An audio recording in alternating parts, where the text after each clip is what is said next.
gwe yakatwegattako njagala nkuzzeeko katono nnyo emabega show yaffe yasookera ddala twafuna essimu yava ew'omukyalo omu gwe sitagenda kwatula linnya naye yalina ekizibu nti yazaala omwana mwaka gwa 2006 bw'azaala omwana oyo emulago newabaawo omusawo yakyusa omwana we nga bw'agamba nti yali akonfaminze oba omusawo yamulongoosa yakonfaminga nti azadde omwana wa bulenzi naye atuuka okusiibula bamuwa omwana nga wa buwala ate nga mufu ne bamuziika naye yasigala nga kimuluma olw'okumuwa omwana omuwala ate nga mufu n'asalawo okugenda mu kooti kooti bamaze kabanga kanene nga bawuza omusango oluvannyuma lw'okuloopa gavumenti wamu n'eddwaliro Mulago.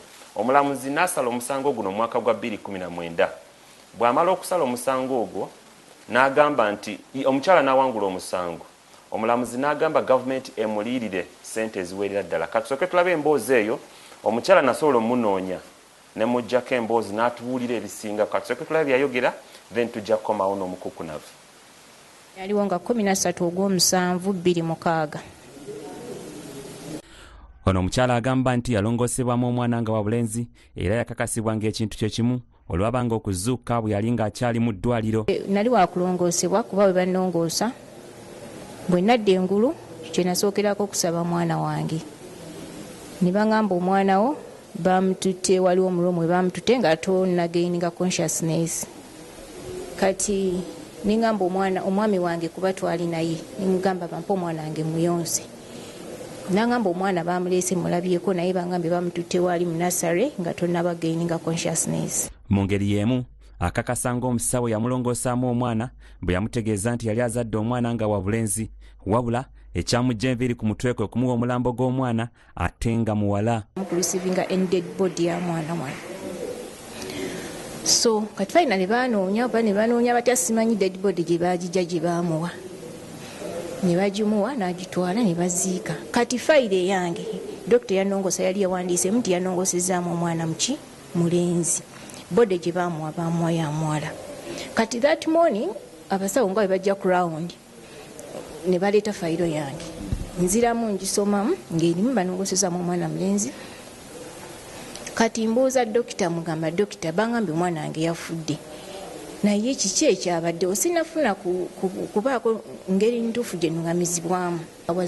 Kati yantunuulira butunuuzibwa ati n'akwata fayiro n'ava ku katanda kwe nnali n'agenda ku kameeza k'abasawo n'awandiika n'akomyawo fayiro n'agisuula ku kitanda n'agenda.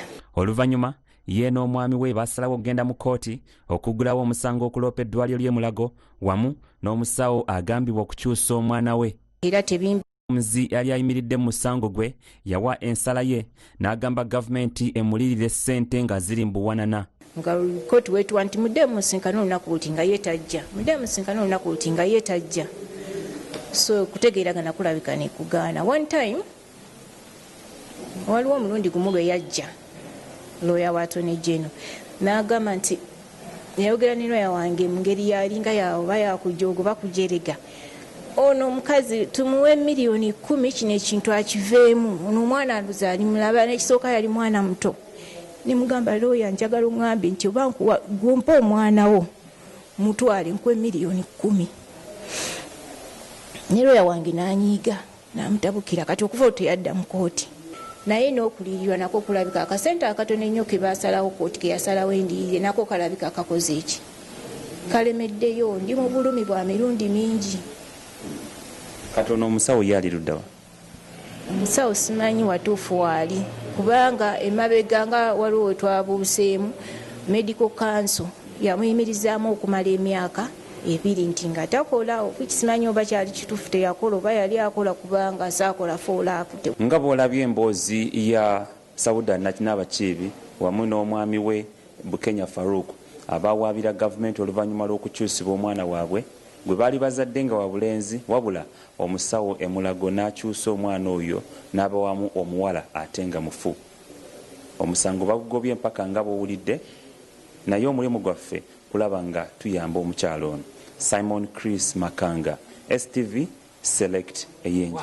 yeyo emboozi y'omukyalo oyo gwe twagala okunoonyereza gwe twanoonyereza era ng'emboozi eyo twagala otandika olunaku olwaliwo wabula gwe yakatwegattako oyinza okuba tomanyi puroguramu eno kikyeri puroguramu bagiyita embuga era nga etuyambako okusolovinga ebizibu by'abantu bw'oba oyina kesi gye wali ogobako oba wangula musango compensation nebula oba olina office gye wali yagala okutuukiramu ne baba bakublockinga so generally twagala kukwata ku ba mafias tamala emirundi omukukunavu wali mutabani wa Mole wamu ne Yowana wasiibye otya kakati omukyalo obuzibu bwe bwayina bye mbagamba nti mubeerenga ne logic nti omusajja agamba mukazi wange anjoze naleeta omusajja ku buliri bwange ali wajungi over the place all the act kagamba bamuteeka mu lusuku tewali complainers era n'abo abasenze bajja ne mbasekerera omusajja atugoba ku ttaka n'ekyapa si kike what if ng'ekyapa kike muvaako the argument over kuvaako oba kyapa unawo ekyapa whoever gets ekyapa okuli abantu agobaako bantu abakola atya anti aba yasalawo kulonda bantu so kakati mumugenda ne mu reducing ekyapa ku ownership kakati omukyalo oyo bwe buzibu onoonya mwana wo gwe babba oba oyagala compensation kati ku byonna okutusingira ddala yes kuba kakati omwana wo ekimanyi teyafa omwana wo bamulina and you can't get money kati kiri kiba kiwedde demand mwana kati omwana amudimanding abo bamuyina. That's where you lose the point. What do you want to achieve? What are the issues at stake? You are sure nti omwana wo bakuwa mulambo DNA ekizula siye wuwo abali mu wadi omwo mwennyini nze kankubuulire omwana wange gwe batta ne bamusokolamu ebintu yazaala balongo kakati omwana nadda n'engulu nabaga nti mulimu omulenzi naga nedda kakati kino kidokita kigira omukazi amwana bamutta oluvannyuma kigamba omukazi akaaba agamba mirundi namuddawa omwana wa mirundi ono omukazi nti n'okujja mu ddwaliro kyali kirabiseeko ate n'ababe tekujja kubeerawo nze ebyammwe ebyo ebyokusaagasaaga sibiriimu. So the woman has lost her case. Instead of pressurizing these people to produce her baby opted for money, you get your money. Nedda tamale mirundi kiraka emboozi ntogitegedde. Ngitegedde. Owesigwa anoonya negligence ya ddwaliro nti omwana we yafanga azaalibwa. Mwalimu negligence oba mwalimu ddiru yakubba mwana kati atatubulira ki nti yagenda omwana w'omutunde ekumuzimu gubaba. Kati kooti yawa ensala yaayo. Anti n'empaaba kati looya we ye mufu ne looya wammwe abafuula ba squatters. Omusajja atuweyo emyezi 6 tulirocating then you were squatters, you were illegal. Abo balooya bamwabo. What do you want? Ayagala mwana we. All efforts would be directed to pressurize the hospital and the doctor and those who attended her operation to produce her baby. Kati ye mutunda omwana we. Kati mulamuzi w'ensala ye n'agamba nti omulamuzi bamutwalira ki? Omulamuzi akuwa ky'omusabye yasaba yeyakkiriza nti omwana we yabula nga looya amulimbye ajjeyo ssente. Watyanga okumanya omulamuzi waba agenda asala omusango wabaawo okukola okunoonyereza watyanga okunoonyereza kulagira yawaaba ki? Yawaaba negligence oba kidnap y'omwana we. Biteeka okubaamu byonna. Negligence y'eddwaliro wamu yawaaba ki? Kuba kankubuulire wano waliwo mukwano gwange bamuyita Charles Karegeya twabeeranga ffenna mu Butoda. Charles Karegeya yali musajja mugagga naga nti ayina personal doctor. Mukyala we n'agenda ku personal doctor Mulago. Kakati omukazi bamutwalayo essaawa ezi 3 ez'okumakya. Olubuto lumuluma oli dokita we gwayita personal doctor yajjeeko essimu ali mu semina yagenza kupresentinga pepa. Bano abasawo bagaffe tetuyita kukwata olina personal ki? Omukazi bwe tutuuka essaawa 9 nabagamba look ntegedde nze ngenda kufa ne wakiri mulongoosemu omwana nti ate gwalina pasoni dokita okukwatibwako omukazi 12 amaliriza semina oyo simanyi pasonal dokita traffic jam emukwata yasanga omukazi afudde n'olubuto era babikweka bajja kubanga bo bayina medical association yaabwe onompa emyaka 2 nti tajja kuddamu kubba n'okolawo mpozi nga bakutwala mu ggulu owange tasobola kukola n'okuma omudwali muzeyi Tamale omukyalo ono yawangula omusango katwagala okumanya omuntu oba owangudde omusango ng'owangudde gavumenti nga wateeka okuwulirira kati omwana takyamufuna omwana wanza ba tewali nsubi yafuna omwana takyamufuna guno omulambo gwe gugwe. Don't tell me. Anti omusango gubadde mu kooti n'esalawo negamba ateekwa okuyiririra ssente ozirabye. Who has decided to trade his daughter omwana we bamuwemu ssente sisobola. Tamale mulundi omuntu waba wangudde gavumenti anti tutunyonyole soko otunyonyole no si ku mwana bw'olireeta nti bwewabira gavumenti n'osingayo omusango compensation ogijjawa ono omukazi anyiizizza nnyo nti bwe banabbanga abaana ne baba frustratinga nga badokita babasasula mugenda muwaaba omwana bamusasula. That woman, don't tell me about that woman. If she opted for money, let her get the money. Omwana we bamutunda. Kibuzo kye kimu ekiddako onaagamba nawabira gavumenti omusango omusango gwasalibwa mu September 2019 naye bamafia bakyagaanyi fayiro yange buli agikwatako aba ayagala mmale musasula ssente nsaba kunyambako ssente zange zinsasulwe. Ssente mmeka? Katutwale nti ziri mbuwanana. Ennyingi ze zivaayo. Nabagamba nti mu Kampala mulimu amakampuni agagula amabanja bo bazijjayo watono ejjeno ssente zisingayo obungi za compensation bo bazijjirayo.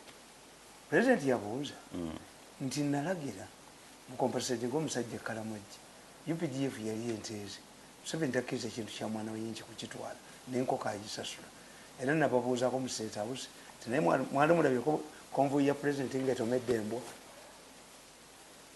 embwa tagisasula era baddira obwana ne budda mu trench bwe buti ne bulaba emmotoka esoose ne bulaba eyokubiri embuzi ne bugisumulula tewalaba embuzi yakodi akali emukono kali emukono embuzi baziteekayo obuteesi bakitatumira ku mbwa.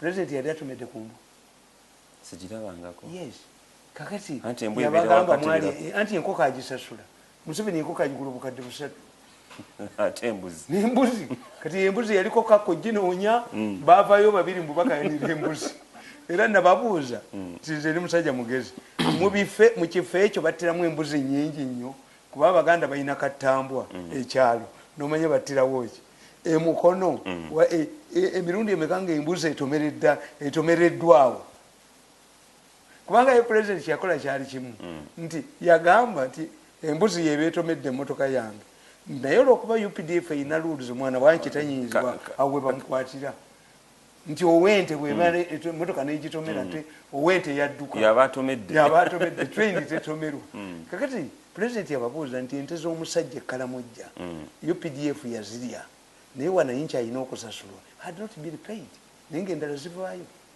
Naye lwaki ssente zino compensation naddala nga gavumenti erina okuyiririra lwaki zirwayo? Nabadde njogerako ne lawyer n'angamba nti kituufu gavumenti erwawo sasula nti bakuwa deeti yeetuuka nga teri kivaayo n'agamba yawadde ku magezi n'agamba nti olina sigala nga opetitioninga. Tugende mu ofiisi ya Attorney General tulabe oba tewaliwo compensation ssente budget zebateeka mu compensation compensate ekiri wano mu Uganda omutuufu tafuna okujjako ng'olinga nze kubanga nze bwe nnyingira mu ofiisi bakola ekisoboka nvulume mu mangu kembeera tennatabuka. So the money ebeerayo kakati bannaffe nezo tonazifuna sente zo milioni 5 tozifunanga ali milioni 5 eyo yali Gundi yali kyama campaign team ya president ya Gundi ya Hajati Mukwaya naye kati olozanyiza bakoleranga ebitante babinsasudde. I supply them books bitante babisasula. Yes is on dollar but this is government money.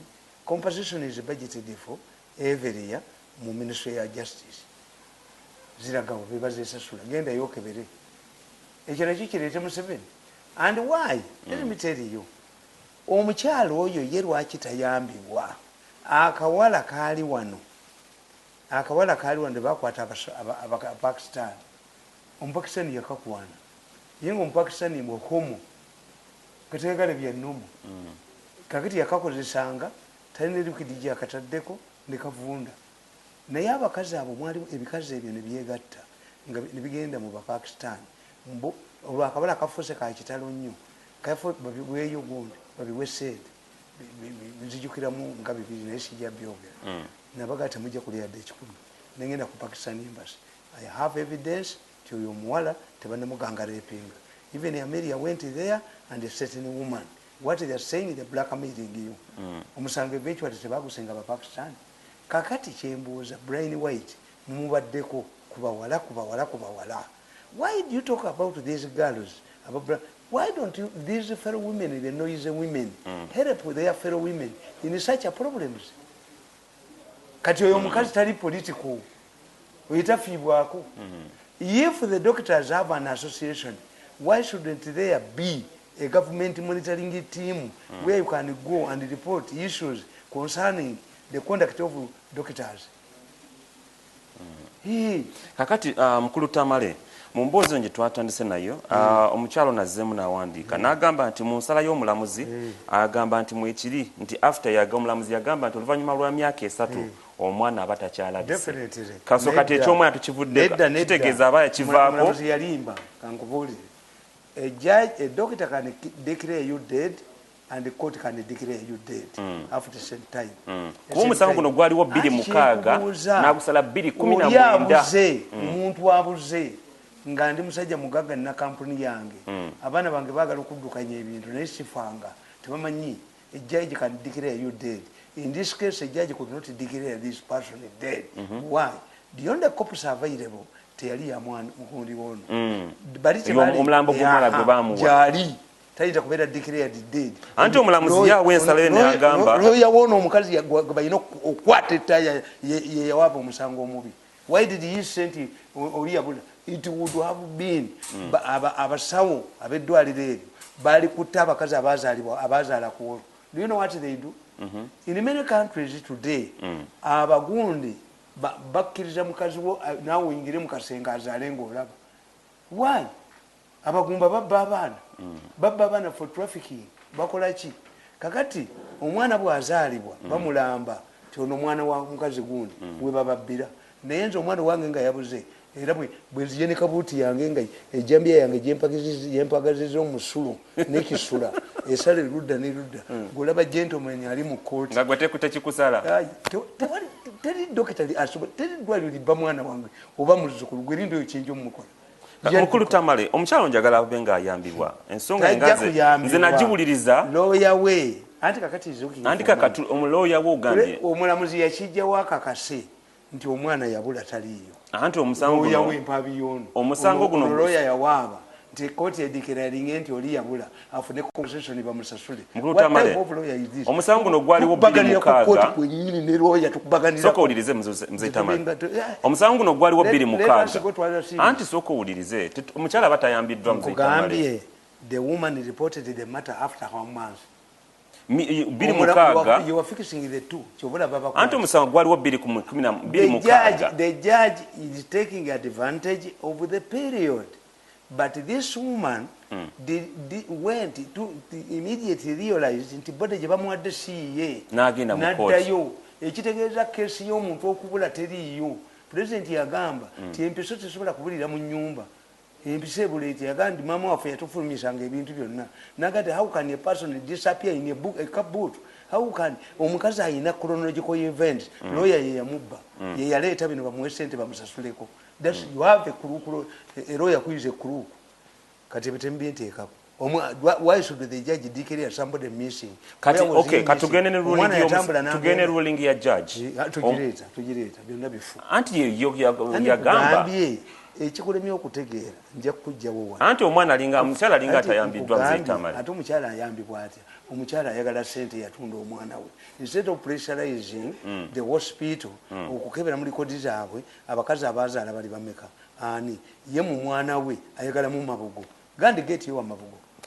Wewa okyali buterevu ku STV Embuga amanya nze Simon Chris Makange era nga nkyali n'omukuku na vutamala emirundi gwe yakatwegattako kyekisero gende ku simu yo namba y'essimu egenda kubanga weereza ekibuuzo kyo kibuuzo kitubadde nakira kyekyomukyala omwana we yakyusibwa omwaka gwa 2006 musango ne gumala emyaka gijo mpaka 2019 kakati yo omulamuzi nawe ensalo ye n'agamba nti oli yabula according to the law bwana nina kati omukyala sente ezo tanazifuna kati akabira sente bali baseka era nsaba n'omwana naddala mu office ya Attorney General bakitunulemu. Don't emphasize money when you emphasize money omwana yabula tatachina subi no why do you run on money kibalekire bakulimire jangu wange ne13 omwana bamuseseme kankuyambe lete 10 ezo omwana bamuseseme wali ejogo ndi bamalemu wewa omuzeyi Tamale ekizibu ekyakye twalabye kye twafuna mu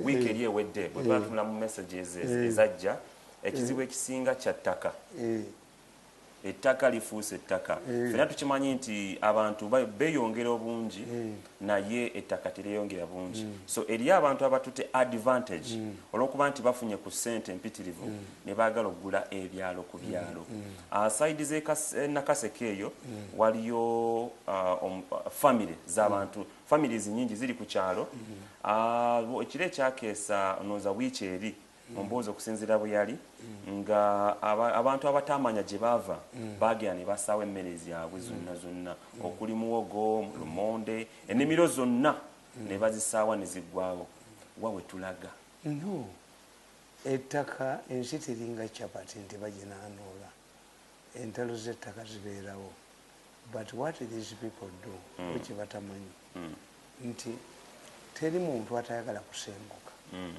no teri muntu ayagala kusenguka. What these mafias do, they don't want to compensate people adequately.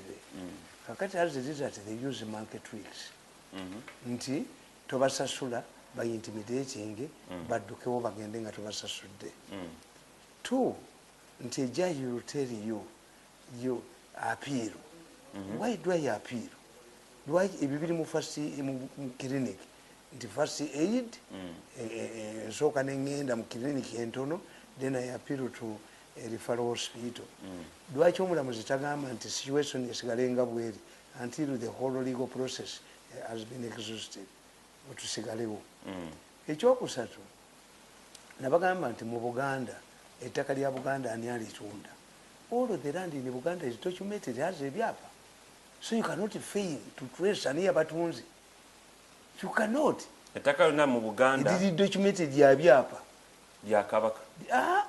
Era mu abaana abato oba start a course mbasomese nawulira n'omulala ayogera mu Buganda yeefuga kati sekolo yabawa bwetwaze site right to labor kakati gwe naawe ettaka lya Buganda si lya Kabaka. Abazungu basangamu mayiro 1,900 1,900 600 1,900 mu Lukaaga. Kakati 1,900 mu Lukaaga bo baali bamanyi 10 nti bova kanana kenda Ssaabasajja Kabaka bamuwa ku square miles 305 okuva ku mmeka ku mutwalo gumu kenda mu Lukaaga. Omutwalo gumu is not the largest land road in Buganda. Ssaabasajja Kabaka ayina ku square miles 305 kati bano bakiwalabye mala amagezi ge baakola bafulatratinga effort ya Museveni okulistowalinga the 1966 government obote gye yakuba mu constitution mweri ne bagigaana. Bakiwalabye mala amagezi ge baakola ne baddira ebigambo ebikadde ne babituuma ebipya.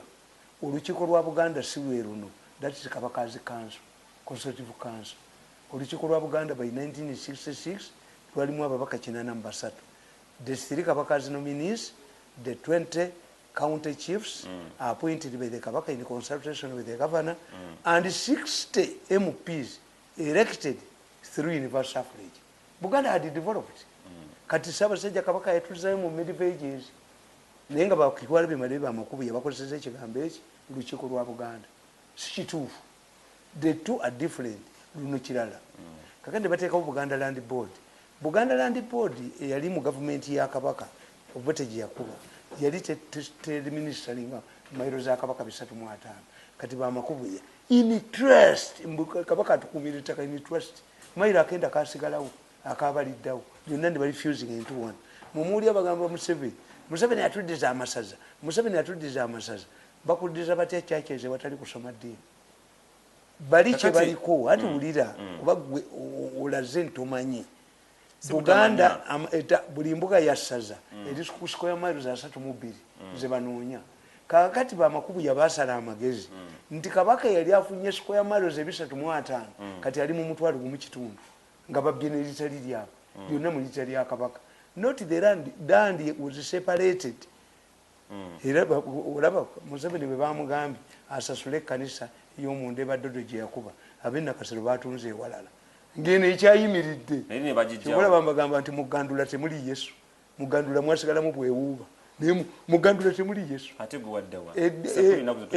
egandula yokka eyangerikani kyaki gyempa ekitiibwa yaluwalira yajja ku kyaki n'akaaba ende waffe mbukatuliki mwempe nnyo ekitiibwa mbadde mulaba ne kumaje mwe sisoma naye mbatunuulira ziwa sinna mulabako byagandula etali mu Yesu eri mu sente kati that's where you lose nti for you believe nti ettaka lyonna lya kabaka Buganda Land Board nejja netunda n'ewatali kakati olina kubuuza abo bebagoba bali ku kyapa kyani era bwe tebabulyangako ku Museveni ng'abagamba nti omusenze tagobwa omuntu watuukira okujja n'ebiso okusawa emmere amanyi tebajja mumukwata where is the police where the sniffer dogs if the police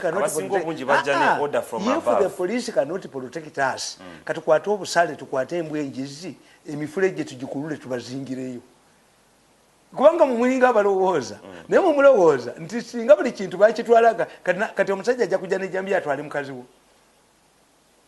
yes if the administration cannot work gundi yayogera omugenzi sente za Kajubi twalina argument wano nga president aleeta UPE sente za Kajubi bagitanga Kajubi commission nge stressinga of government okuteeka sente naye sente za Kajubi bamugamba nti what you are saying is going to be expensive si buli muzadde nti anakisobola sente za Kajubi yagamba if you fear if education is expensive try ignorance if the police the enforcement departments of government have abdicated their responsibilities then it is incumbent upon the people to raise up against the intruders ewange bayinza okujjayo agoloza nti ndi munene nnyo na size nene gwe omusajja yali alima bulimi ng'ataddeko pologulamu yange ali mu nnimiro aba Buganda Land Board ne bagenda bamuterrorize ku byokubba ekyapa n'ayongeza bwongezekera eryo eddoboozi siri erya mirundi ali wano baatema olutema nze mweyo gye babagoba munguzeeyo poloti bategere nti nze wendi but even our leaders tebola siyagala bayamba why that area has an MP that area has an RDC that area has all the structures president wajje nakase abeewo omuzeeyi abeewo nange mbeewo ebeerawo nange mbeewo kale kababeerewo ng'ebyo mwe babitwala because you don't know the responsibilities Museveni will not turn himself into an RDC tekijja kubeerawo if you have RDC gwe bagola sente mujje mukigoberere buli bajja okugoba abantu ku kyalo kyamani wero saba teyasuzeeko ate be basooka abeerosi ne babagula kakati bandi balowooza nti bali safe ate ne bagoba abalala bonna nabo oluvannyuma ne babagobawo that's the trick two mulina okumanya nti ettaka lino lye bagobamu abantu is not for development ba ettaka okuligobamu abantu balitemamu plot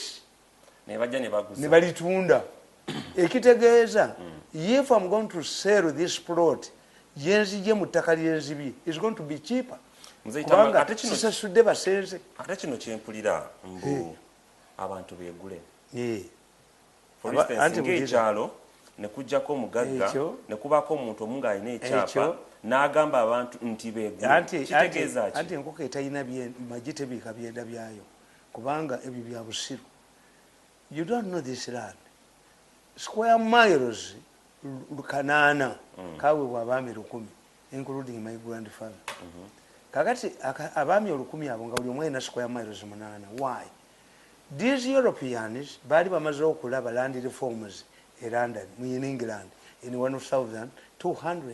How they evolved. Tibananyini ettaka bajoga abasenze, abasenze ne bekolamu omuliro lipo kulipo kyetuyita black revolt. Kakati black revolt neva mu negotiations n'abannanyini ettaka.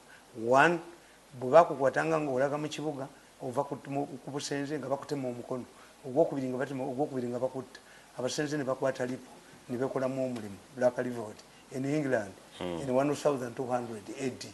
Kakati ne basalawo resolution. One, abagala ogenda mu kibuga mugende mudduke mu byalo, bali bakozeyo ebibuga, mu bibuga ne bateekayo vagabondero ne mu Kampala mweri. You must be in the city while you are working, you have a job. Ekyokubiri tetujja kukolanga ku Lwasande. Ekyokusatu munnaffe bw'afa tetukola. Ekyokuna abalina ssente twegule. Kakati the villages were depopulated in England. As a result, we call it the fencing system in England. Bananyini ettaka balirundirako endiga, abasenze ne babeerayo. Kakati ne Uganda, when you tell me bananyini ettaka 1000 be bawa mayiro square miles akanaana baalemwa to develop it. Tebafuuka abagaba metta baalimako bikajjo. Kakati as a result basooka ne bawalaza empaka ne baga ensiko terya mwami, ensiko yaffe ebeerewo nga tekuli. But as the gundi bwe baleeta cash crops one ne baga nti no, abasenze mujje mulime ku bibanja kuno mutuuleko, kibayita okusenga. Ne babawa ebibanja. Ekibanja manyi kyekitegeeza? Ekibanja kitegeeza ekibanja gwe ne kibanja omwana wo ne kibanja muzzukulu, kwekyava. Why? You are going to be continuously tenant, but you are safeguarded. Why? You pay busulu and envujjo. Kakati abasoga batununula, abasoga be banunula Abaganda in 1928. Abasoga bali mapamba mungi compared to Buganda. Kakati abazungu ne beewuunya ti abasoga ab'emputtu bwe buli ddiisa omukambwe yenna bamutwalanga busoga. Omusoga bw'aga nti bbe kigaanyi era n'omuganda akugamba nti olina emputtu ng'eyo omusoga waayi. Omusoga bwe wamutikkanga Baganda Raiders nga bagenze busoga, bwe watikkanga wali toyinza muhumiliatingira nga mukazi w'alaba omukuba n'omutta. Kakati abazungu in 1928 bakebera gavana abuuza, why has cotton production declined in Buganda? Ngati Buganda balina structure, bo balagira abaami olulagira Abaganda ne bagenda ne balima. The governor instituted a commission. The commission found out that the problem in Buganda why land production had declined was busulu and envujjo. Envujjo gimanyi?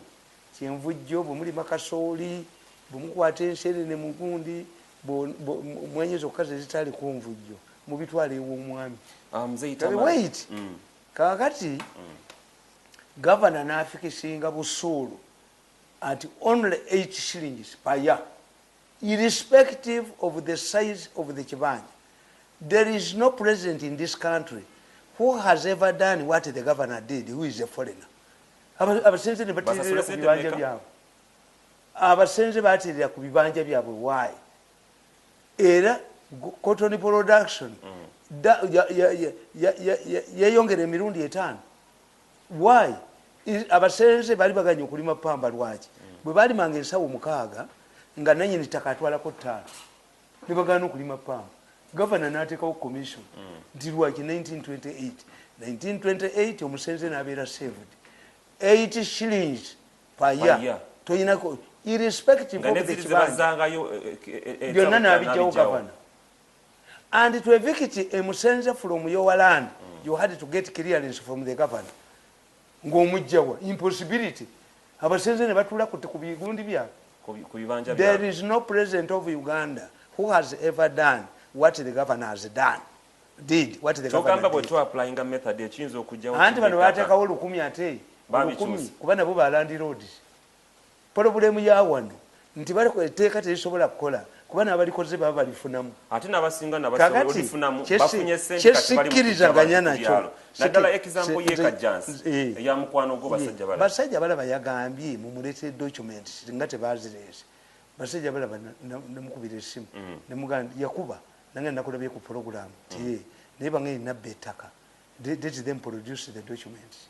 kubanga ekyo nabagamba timufumire yamwe mufunamu omuntu omu afuna power atone nga temumanyi nagende wa magistrate namwe emitwalo 30 namuwa akapapula bakayita cause list nakatwala mu mawulire agatasomwa. Application has been logged in this court for the administration of the estate of the Late Mirundi. This man, if we don't, tetufuna yawakanya lwaki onafuna yawakanya nga n'amawulire tebagasoma. President yagamba mubirange ku kyalo tekyatambula kubanga ekyo kiramu abantu abakikola ki. Kakati nze where I cannot agree with you.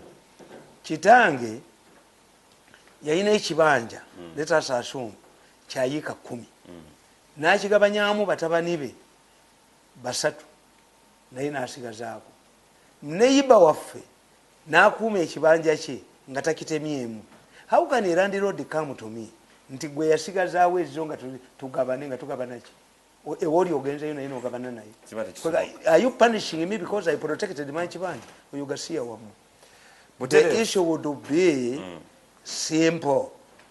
Naye amateeka gammwe tegakola kubanga abalamuzi babagula baloya babazanyira ku bwongo ne bakola ki ekyalo.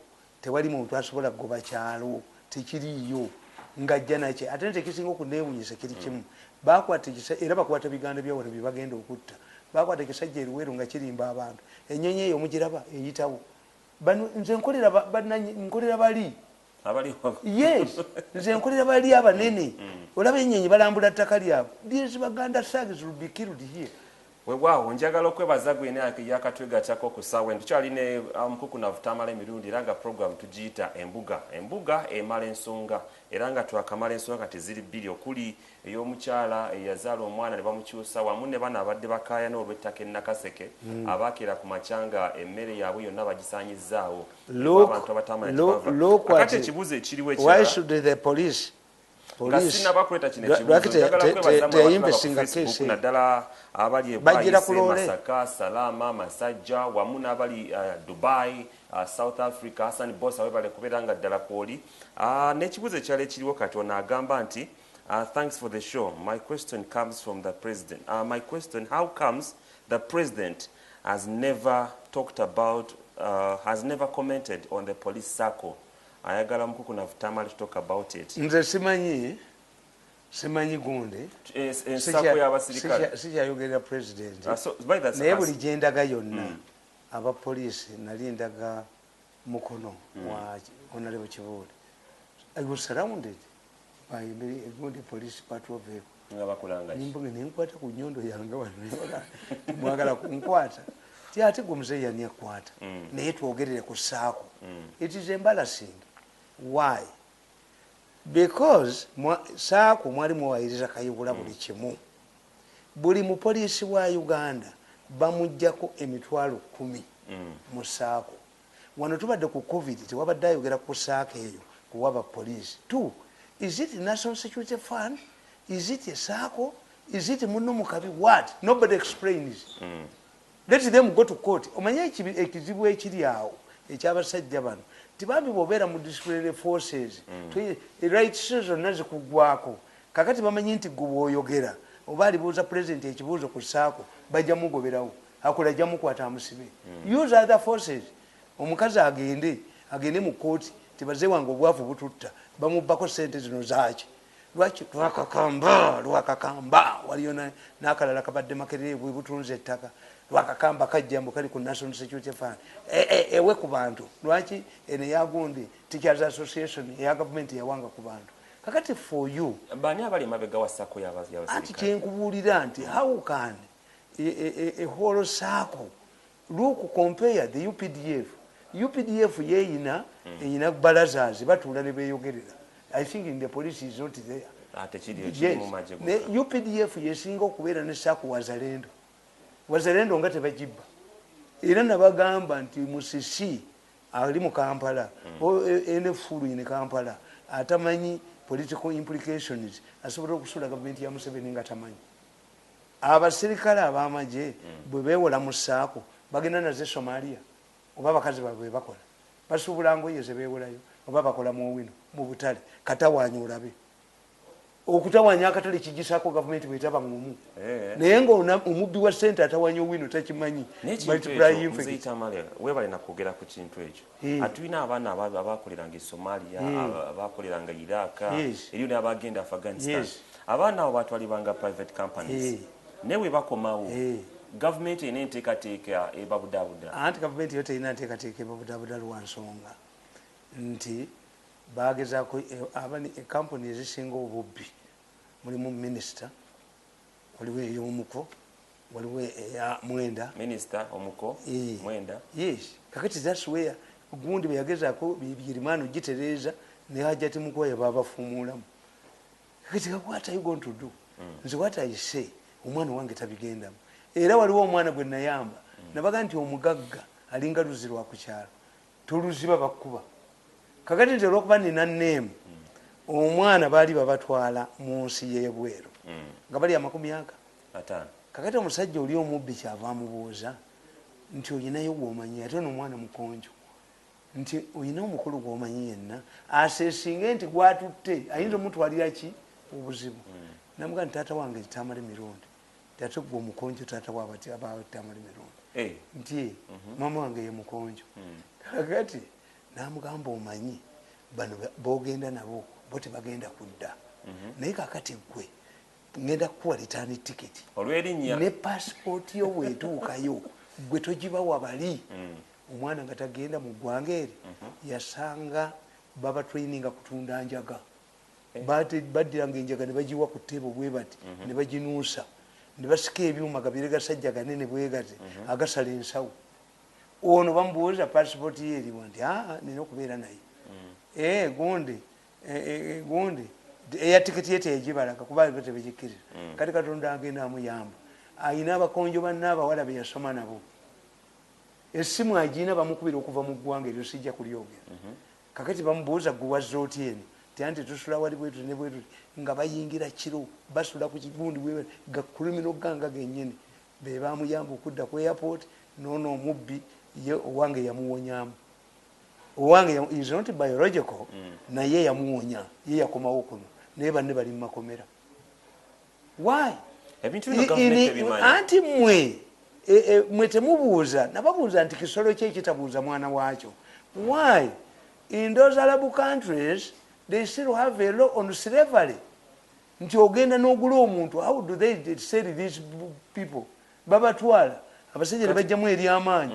ne bajjamu eggwala ery'amaanyi and you make yourself why is it that those Arab countries don't respond to your outcry why they have a law the law of slavery still stands in those countries kati abantu betwalayo bwetwazi anti kyenkubuulira nti do we have a moral authority as Africans to ask reparations from Europeans for slavery when we are now paying money to be enslaved in those countries? What has gone wrong? Kubanga kyembabuuza nze mbabuuza tiogenda bweru kukola tiye naye kyenkubuuza esente ze bakubbako ezikutwala ebweru okukola ne transport yennyini muno mu Uganda temuli mu kyosobola kukola. Yes, the problem is Uganda Revenue Authority, Investment Authority. Uganda Investment Authority yali badde ina emisomo egisomesa abantu how to invest your money. In case oyina million emu, you would invest in this. If you have this money, you invest in this. Kati president yakwata million lukaga mpuli yakasali gwangu omugenzi yazibasabira abamajenga bawumula. How can you give money to a man who has been serving in the army for 20 years? And the army, he has to dodge the bullet and to kill fast. They don't teach business enterprise. You give him the money to start life.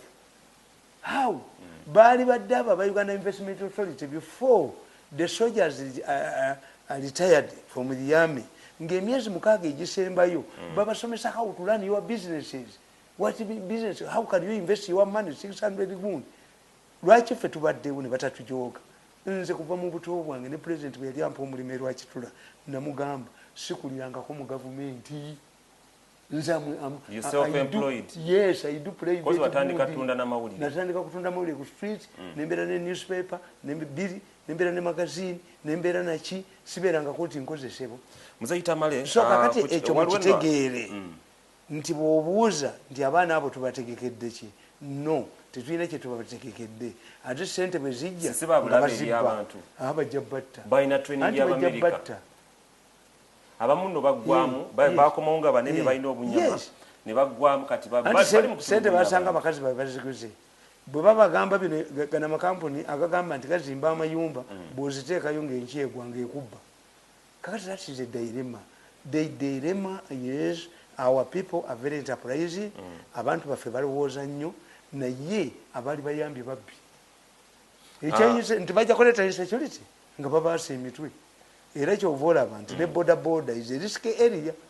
Bodaboda nyimanyi erimu abo bamwenda simanyi baani abalwanyisa kitatta babbe kubanga bo tebayinaamu. Naye bodaboda naye erimu ekizibu nti most of those bodaboda riders are veterans. Why? Be bavudde beboyogerako bamubba ssente zonna n'asigaza obukadde bubiri obugula bodaboda. So when you are handling boda business, kyova olaba nti riots nze neewuunyiza ate nzijukiriza ekintu ekyo. President Museveni motoka ze zampiseeko nga ndi Kawempe ninayo TV gyembeerako ku Lwomukaaga. Manyi nze neewaayo sigenda mu ndongo sigenda ludda because if people can listen to me I will enjoy you when I'm old nga siyasigo nze ndongo ijja gikubamba nkadde. Kakati President emotoka ze bwe zayiseewo abavubuka nga 100 abataddeko people power babadde bazivaako emabega konvoyi bagivaako emabega bagamba people power. I look at these people ne banga nti kati abo waliwo abawadde omutwalo ogumu naye mugende nga mwogania Museveni. What if ng'emmotoka between Museveni's convoy ne wabaddewo endala ezijja nti muli bwa people power mugenda muwogania Museveni? Kyekiyinza okubeerawo ikyoko ate oba baakuba ejjinja limu nerikuba endabirwamu Bobi Wine nezaako embooko ze baali azoogerekako mumusenye n'okuze nti ewali omukulembeze bw'eggwanga era nabagamba nti okuggyako nga UPDF nga bwenjimanyi nti it restrains itself naye wakubiddwa an assassinate attempt on the president tebasigalawo omuntu. Ebintu byammwe byonna muli babbi bubbi buli akwata ku bantu abba babbi bubbi.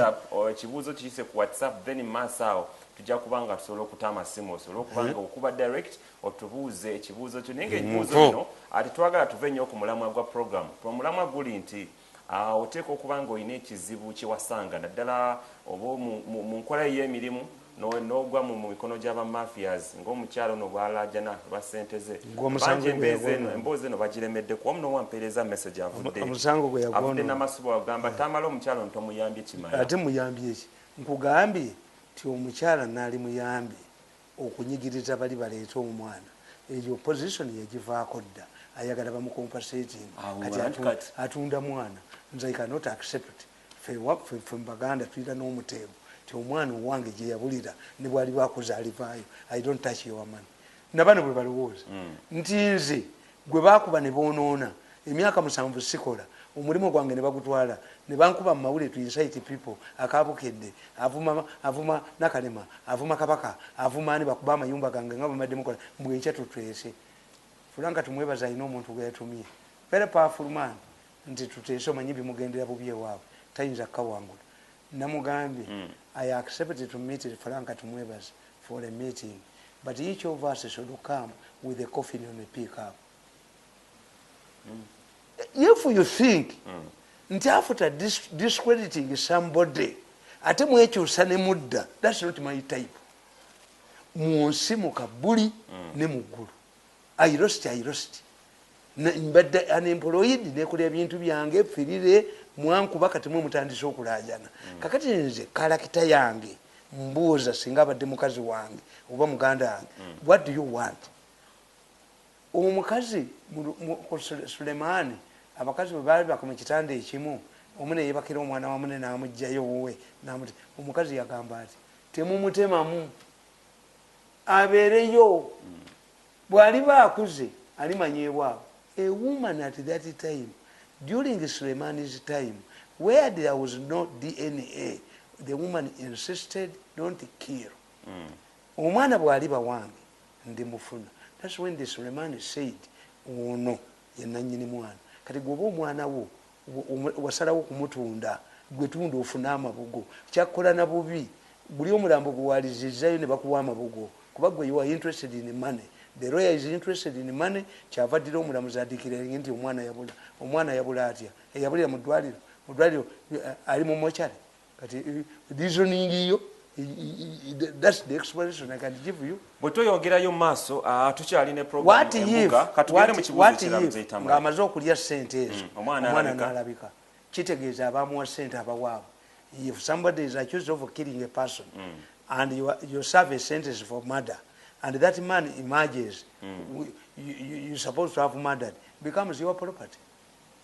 Ono omukyala agamba nti amajja agasindikibwa ku nnyanja kigakoze abantu kikambwe naye batugambireko banoonya mpuuta. Omanyi nabaga nti zeyitama embuzi ntugikwate bulungi kuba nagikavaringako waliwo omwala gwe bayita bokolo saidize ye Masaka. Abantu baayo balaajanira ddala bagamba amagye ga UPDF aga marine ge basindika okulongoosa ennyanja gakwata ebintu byabwe ate ne gamala ne gabitunda. Minister yaliyo. A mafia uses a noble government projects for its own benefit. Poor fishing, we know. Ennyanja zonna mu Bulaaya ziggalwa. Ennyanja muyinza ogiggala emyezi 6 ne muvubira emyaka 2. That's one. 2, they take advantage of your ignorance. 1, we have the Congolese market. Abakongo n'abazungu bali ebyennyanja bito. Bodi ekyennyanja ekikulu n'okiteeka mu ttini kifuuka reddish. Kakati if you have ebyennyanja market y'ebyennyanja ebito, the Congolese want younger fish. They don't want fish from Lake Victoria. They want kubanga ne bwogenda Juba bulinga nsonzi bulinga misota mu river Congo temuli. Kakati if we wanted to protect the lake twalikoze shift the burden from Lake Victoria to private good farmers. Sekalala yayina ebidiba byemagigi kubanga omukongo tayagala kyennyanja kya Lake Victoria, omukongo ayagala kyennyanja kito. Kakati leka bano berunde ebyennyanja byabwe ebito bafune clearance ya Uganda Revenue Authority. Revenue Authority gyebeerewo ng'ovuba balookinga egundi ekimotoka kyo ogende Congo as a farmer. Ayaweya nti embuzi ento bazigula mugundi mu hotels ziri mu vitamins. Do you control a man who is selling a younger goat? No. Kakati ekibawemula kiri kimu. If you are protecting the lake, you tell us how has your protection improved on the production, the increment of nga n'amakolero g'ebyennyanja gali locating ekiwemula amanyi omukumi wa Wakamawulu. 2, empuuta y'ennuuni y'empuuta yabakolaki? Teri muntu mu Uganda ayina buyinza bukwata ku mpuuta etteeka ennuuni eriwa. Who tendered ennuuni? Tewaliwo. Bujoozi etwalibwa omuntu omu. Kaakati mu 1937 abazungu baleeta etteeka mu Uganda obutakalirira ebyannyanja. Wiriri kati balikomyawo mu fisheries okukwata n'engege enkalirire. Oyina okubanga ebyennyanja byo bwe bikwata oyina okubiguza oyina obibaguza. Togamba okugira ebyennyanja obikalira was one way of keeping them. Tebalina firiji bano abajoozi n'ebyennyanja byo byewavubye ebibisi nabyo tobikalirira. Totereka tuguze ku ddondolo. Kyogamba business y'ebyennyanja n'erimba mafia. Kakati kyekubulya mu buli kyammwe kyonna mafias misuse a good government policy everywhere. Eriyo bamba mafia we batali. Wabuli kimu kyogerako nga eriyo bamba mafia. Ate gurupu yemu biyingiremu bakwasa omutwe ababba buli wamu.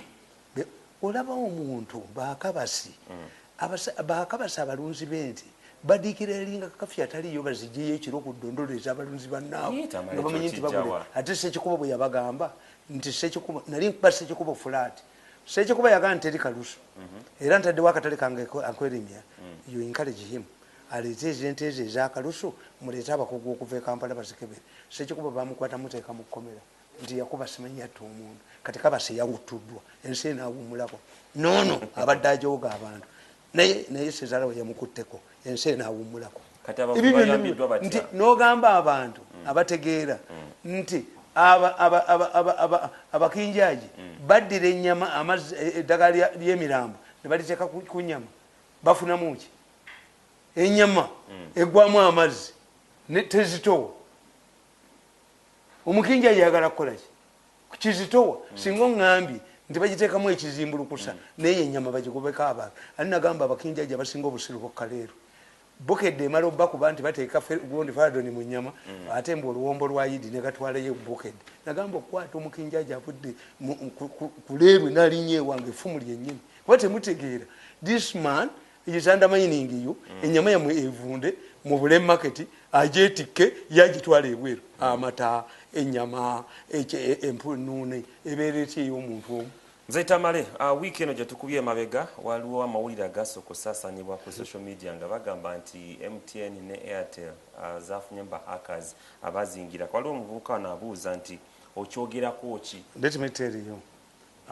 bemuyita ba hackers babba ssente ku ssimu ya mukazi wano bamukubira essimu nga bamumanyi baba bamanyi mwenyinaze gundi fe tukyusa tukuteeka ku ssimu kisente ne bazitwala nagenda mu byuma byange nenkwata essimu yaabwe omubbi omu kamanda waabwe ali muno mu Makindi alina erinnya lya Wandiga